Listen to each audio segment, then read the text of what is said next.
Dans le royaume de Solaris, Kael et ses compagnons rencontrent Jorund, un messager du Nord venu avec des nouvelles alarmantes.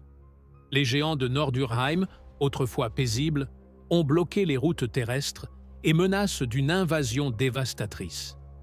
Contraint de faire un détour périlleux en bateau, Jorund demande l'aide du roi de Solaris. Kael explique que, selon leur connaissance, les forces obscures sont dirigées par Keldara, une divinité déchue. Le roi de Solaris fait le lien avec la récente attaque et révèle une vérité troublante.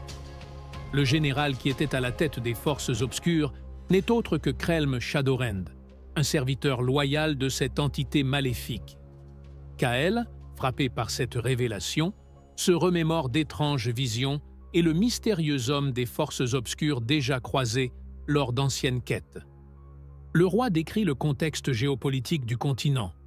Les royaumes humains, Solaris, Nordurheim et Eldoria, coexistent avec les mystérieux royaumes elfiques, tels que Eilrindel, les puissants royaumes nains, dont Khorazad, riche en minerais précieux, et les clans orques qui se situent près des différentes montagnes du continent. Cet équilibre fragile est maintenant menacé par les forces obscures. Cependant, le roi explique qu'il ne peut envoyer de troupes, car Solaris doit renforcer ses propres défenses après la récente attaque. Face à ce dilemme, Kael propose une solution audacieuse. Lui-même et ses amis accompagneront Jorund jusqu'à Nordurheim pour contrer la menace.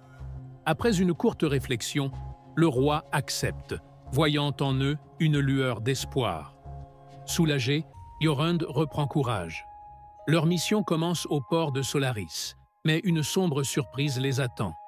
L'équipage du navire de Jorund a mystérieusement disparu, laissant le bateau déserté.